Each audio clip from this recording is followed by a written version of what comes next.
Okay, so this is a slide we ended up with in the last section, but you should probably have already figured out the answer to this. In fact, I listed it in the next to the last slide from the last section, but I just didn't tell you specifically that it was penicillin that did this to the bacteria. So, moving on from there, when you look at how the pathogen can actually fight back, so in the situation of bacteria can do a couple different things. They can actually suppress your immune system, and viruses can do that too. And actually, a virus that's a perfect example of suppressing your immune system is HIV. HIV actually hides inside of your T helper cells, and then what it does is it suppresses their ability to work. We talked about TB. TB gets inside of a macrophage, and it turns down its ability to release cytokines to warn the other neighbors that TB is in the neighborhood. So it can turn down your immune response. Another thing it can do is actually change the antigens on its surface. So when you look at the antigens that identify certain bacteria, in some situations you get accidental mutations that change that antigen. Candida albicans is an example of that. Candida albicans can actually shuffle its genetics so that it flips different antigens on its surface so that it's harder to recognize by your body. And it's kind of a unique situation where it has several genes that will do the same thing. Not just two, but it can actually have 4 or 5 or 6 different genes that will do that. There's some interesting research about that out there. It's maybe an evolutionary benefit to Candida that makes it a little bit more advanced among the microbials. Next one was development of resistance, and of course MRSA is going to be the one that you're going to really look at.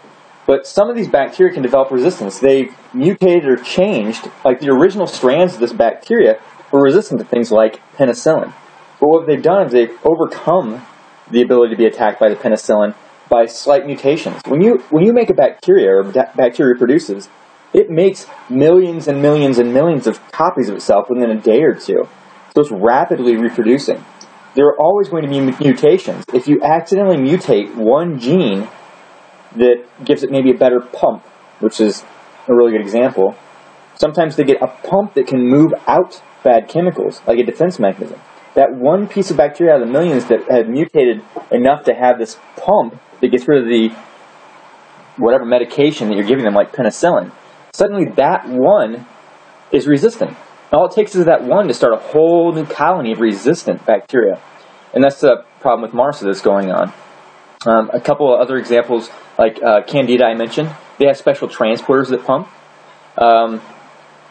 Certain bacteria that have become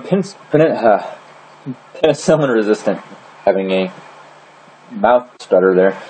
But if they become penicillin resistant, there's a special enzyme that they found that these resistant bacteria have called a lactamase. And what it does is it breaks penicillin in half, essentially, deactivating penicillin. So in this mutated strand of bacteria that's resistant to penicillin, they have this one mutation that gave them this powerful enzyme to split penicillin. It's like having this super sword that cuts through the things that are coming after it. So it's pretty incredible the different ways that bacteria can keep fighting back. And bacteria aren't that smart. They just evolve accidentally. They change by mutations, and you get this strand eventually that becomes resistant to whatever we attack it with. Right? So your next little homework assignment is you're going to look up MRSA. And the best way to do this is just Google eMedicine Health space MRSA. And what you'll find out is there are a lot of really good sites, but this one I found was really pretty all-inclusive. Everything you really need to know about MRSA is in that. And there are just a few questions that I want you to be familiar with. And first is, what does MRSA stand for? So what does the MRSA stand for? In other words, I want you to know what kind of bacteria it's resistant to. What percent of the population are colonized by MRSA? You'll find that in that eMedicine Health website. And then how does the non-resistant strain attack the host? How is it that this bacteria hurts you in a normal situation? And then, of course, you can kill the non-resistant strain, but the resistant strain is going to attack you in very much the same way, except you have no defense mechanism now because you don't have the medication to resist it. And then just do a brief summary of the treatment for MRSA. So if somebody gets infected with the actual MRSA, how do we treat them? If they're resistant to the drug that we usually kill it off with, how do we go about treating them instead? And don't write a book on this. 1 to 2 sentences is plenty. Okay, next section. So getting close to winding down here. Immune deficiencies. When we look at the immune deficiencies, there are going to be 2 categories we're going to talk about now. I'm going to tell you up front, And there are about 50 different immune deficiencies that are listed in your book. And if you go online, you're going to find tons and tons of them. Because basically what they're doing is they're pointing out every little step or every little receptor or every little cytokine or every antibody or anything that could go wrong with any of these different cells that are listed here. So there's possibilities for lots and lots of immunodeficiencies. In general, we're going to categorize these into two groups. You have the primary, which we also refer to as congenital, you're born with it, and then secondary, which we typically refer to as acquired. There are some exceptions to the rule that you can have something that's typically a primary immunodeficiency that sometimes becomes acquired, but for the sake of this section, we're just going to focus on primary versus secondary. So primary being congenital, secondary being acquired. And over the next several slides, I give you the main problem, like is it T cell related? Is it B cell related? Is it complement related? Is it macrophage related? And there's examples of lots of different disorders, but I'm going to point out at least one that you need to know from each section. And the reason that we spend some time doing this, even though there are lots of them, is that about 1 in every 500 kids born have an immunodeficiency issue. So I'm going to point out the most common ones or the most severe forms, and those are ones you want to be familiar with instead of remembering tons and tons of different disorders. So hopefully that works for you. Alright, so some of the themes that you're going to find among these different immune deficiencies is they all have a slightly different clinical presentation. And it's because of the type of immune factor they affect. Like, for instance, all cause development or unusual recurrent severe infections. So instead of getting an infection once and then you're being immune to that in the future, most of these people have it over and over again, like repeated pneumonia every year or frequent pneumonia. Or sometimes the common cold several times in the same year. Sometimes recurrent ear infections. Viral outbreaks. Like, normally with a virus, your body can get it under control and you don't see an outbreak very often, but with somebody in this situation, you might see it repeatedly over and over and over again. So here are the main groups again. You've got T cell deficiencies, B cell and phagocyte deficiencies, and then complement deficiencies, and that's where we're going to break it down. I kind of gave a little bit of a summary here. With T cell deficiencies, typically you're going to see viral, fungal, or yeast infections. So things are not typical. They're kind of uncommon. Like frequent yeast infections, frequent yeast in the mouth infections, viral outbreaks. With B cells, you usually see things that are related to the antibodies. So microorganisms that are typically opsonized, like bacteria, would be a good example. And then phagocytes, the same, pretty much the same area, the structures that need to be eaten. And then complement's the last one. And complement, of course, I hope you remember what the main complement protein is that you want to focus on, and that's the one we're going to point at. So which C number was it? All right, testing a little bit from last week, making sure still on your game, or actually it may have been a couple lectures ago instead of last week, but this is a true or false. So toxoids are generally able to create lifelong immunity to a toxin. Is that true or false? Think about examples of toxoids. What kind of toxin do you usually hear about people being immunized against? If you're thinking tetanus, that's a really good example. So do people have to be re-vaccinated to tetanus, or is it a lifelong immunity and you only have to get one tetanus vaccine? And hopefully you know the answer. So this is false. Toxoids don't usually create lifelong immunity. All right, getting into the primary immune deficiencies. So what are the results of most of the results of single gene disorders? This is the interesting thing. It's a single gene disorder, but it doesn't have to be given by the parents. It can be a mutation in that gene. So think back to our genetics. Single gene disorders means there's one gene that's responsible for it, and an accident could happen. All it takes is changing sometimes one amino acid for that protein, or change one part of a codon, and then suddenly you have this gene defect. Excuse me. In fact, most of them are actually sporadic. They just happen by accident, and you can't predict them. Another common sign is that they're showing their symptoms by the age of 2. So recurrent infections, frequently like ear infections, constantly happening before they're 2 years of age. There are 5 groups. So there's the B, the T, the combined T and B, the complement, and the phagocytes, kind of like we already talked about. And remember, I'm going to go through and I'm going to point out the main ones. when you look at these pieces, no matter what the piece is, the immune system's kind of like a jigsaw puzzle. You have to have everything in place to get the big picture. With these primary defects, usually you'll see one or two pieces that are missing that causes failure in most of the system. Like if we just look at B cells, what do B cells produce? B cells produce antibodies. So they become a plasma cell and they make antibodies. You can look across here are the different types of antibodies we talked about, and the main keys you want to pay attention to with each of those antibodies. Like right away I'm sliding over IgE, and instinctively you should think allergies immediately. So somebody with a lack of IgEs, they probably won't have the allergies. They'll have an increased response to infective agents, but not usually like this peanut allergy problem. So let's talk about the B lymphocytes first. And here's an example. So B lymphocytes, you're looking at the antibodies, and if you remember, the other name for an antibody is a what? It's not an AB, it's an IG, which stands for immunoglobulin. And when you look at the names of these, they refer to them as hypogammaglobulinemia or agamma-globulinemia. They're talking about the immunoglobulins. The gamma globulins are the immunoglobulins. So hypogammaglobulinemia means decreased gamma globulins in the blood. A means what? Without.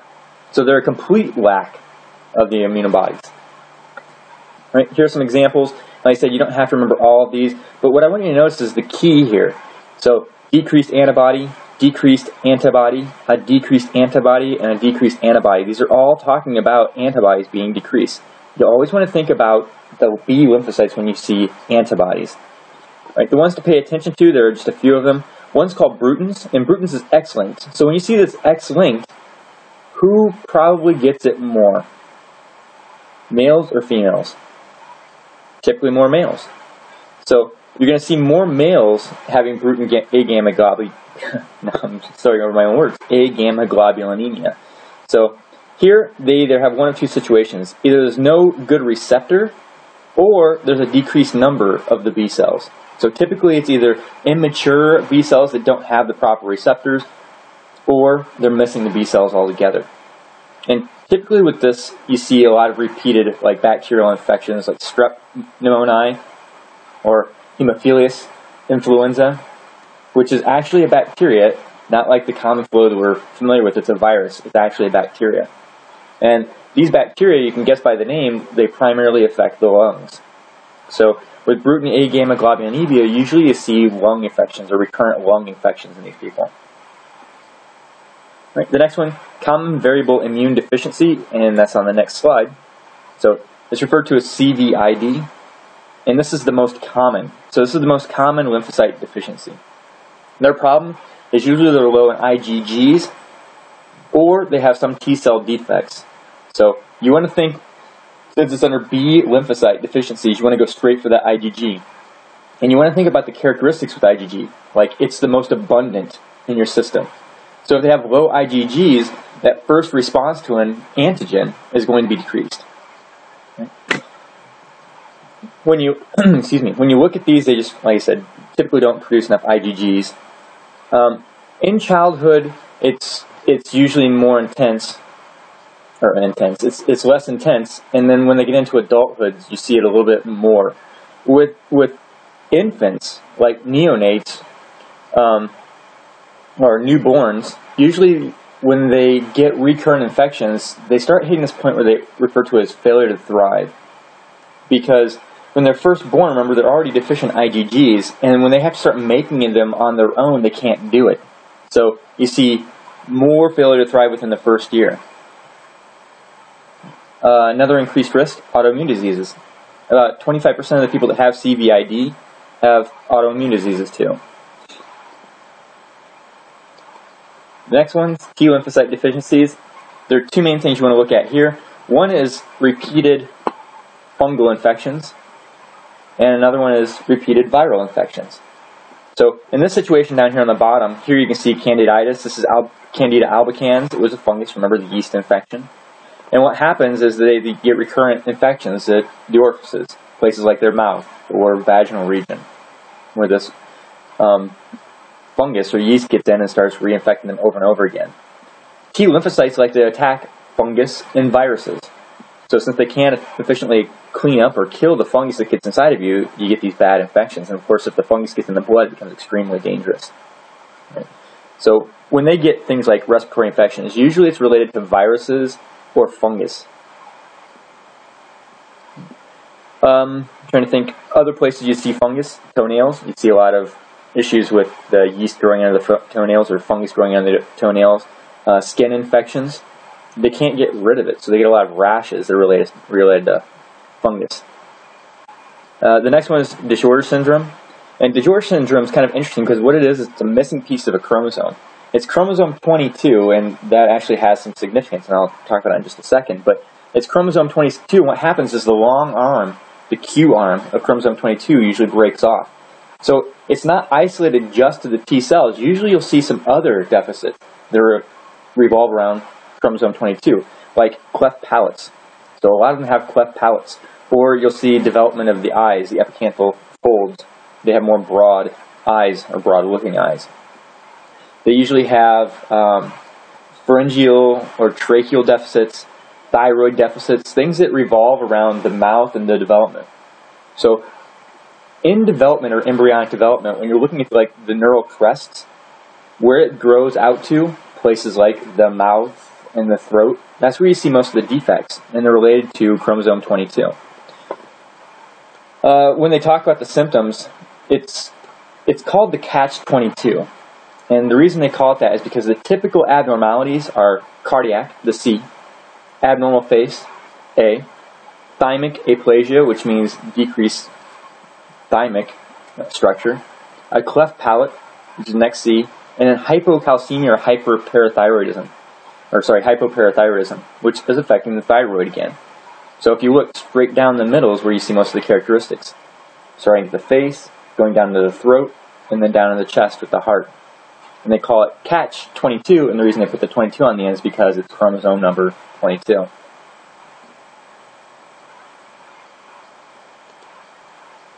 Right, next, combined T and B. So now it's not just like exclusively B, it's not exclusively T, it's a mixture. And then the one you'll see most commonly is called SCID, Severe Combined Immunodeficiency.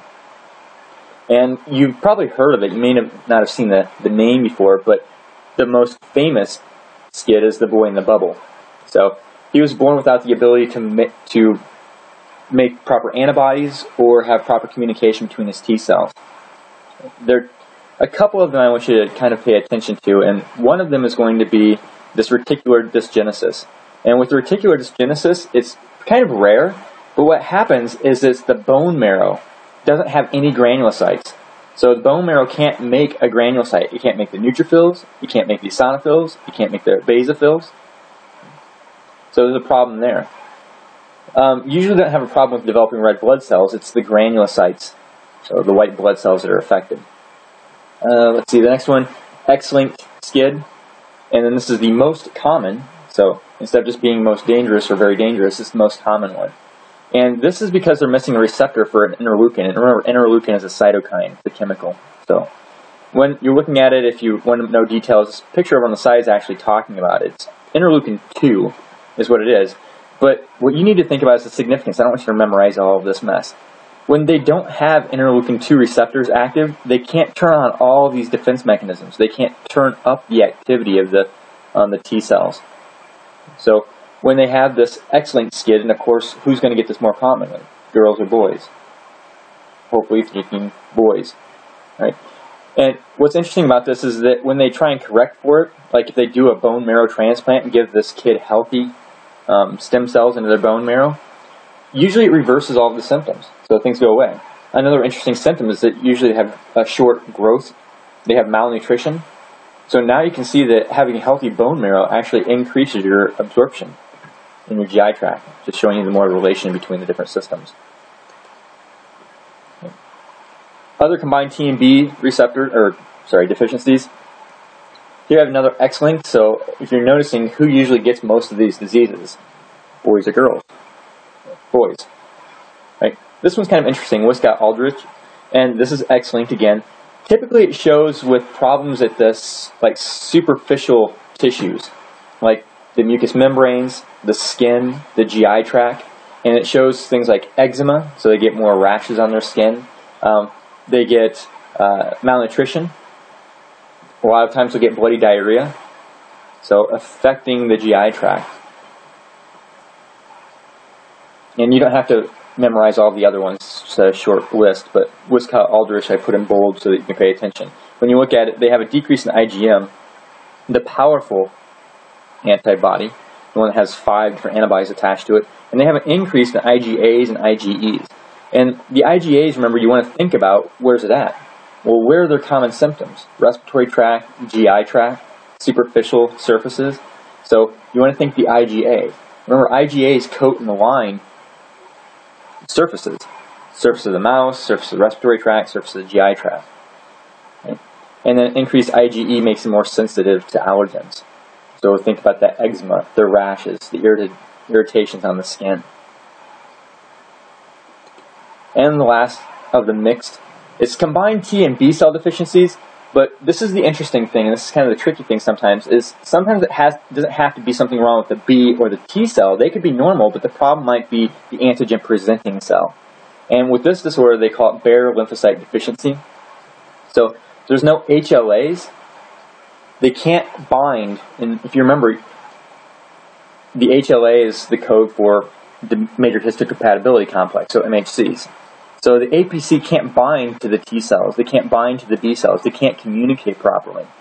So it looks like there's a deficiency in the B and the T cells as a result. So no MHCs, they can't express those genes. And the next, the complement deficiencies. And this one I can make it short and sweet. You want to remember C3. C3 is the most severe. And why is it the most severe? Why did I tell you when to remember C3 and its significance? If you remember the 3 pathways, when you have the classical, the lecithin, the mannose binding pathway, when you're talking about those different pathways, all 3 of them have the exact same common ground, which is C3. So if you lose C3, you lose all the response of all the complement systems at one time. So I put the pathway over here again so you can see it.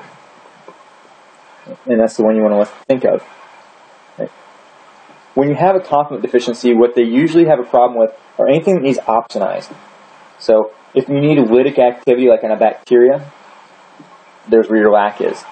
And it looks a lot like or similar to those B cell situations where the Streptococcus pneumoniae and the Haemophilus influenza, the 2 bacteria, they get into the lungs. So you'll see more raised infections revolving around the lungs again. Next, phagocytic. This is specifically the phagocyte. And with the phagocyte, there are 3 problems. So 3 groups. And instead of remembering all the names of the 3 groups, or the different groups, you just remember the 3 problems. So one is they have a problem with inadequate opsonization. They're not able to stick to the complement. So they can't identify the complement, which is this one down here is C3 receptor deficiency. So if you look at the phagocyte, and you look at all the receptors on the surface, if one of them is missing to detect C3, it doesn't matter how much C3 you have, they don't recognize it. So the macrophage can see something that's targeted to be eaten and just go right on by it. Another one is just having inadequate numbers of the phagocyte. And neutrophils, up here, neutrophils are the most common. So if you don't have enough neutrophils, remember neutrophils are the first on the scene of an infection. They're there to isolate the infection and prevent it from spreading. So severe congenital neutropenia means decreased numbers of neutrophils. So that's the second of the 3 major groups. And the third is decreased activity. And the decreased activity usually involves either the enzymes that are used to process or eat the bacteria, or the adhesion molecules, the molecules that allow them to stick to the bacteria. So it's almost like you not having fingers and trying to peel an orange. If the macrophage doesn't have these little adhesion molecules, they can't grab a hold of the bacteria and they can't process the bacteria efficiently.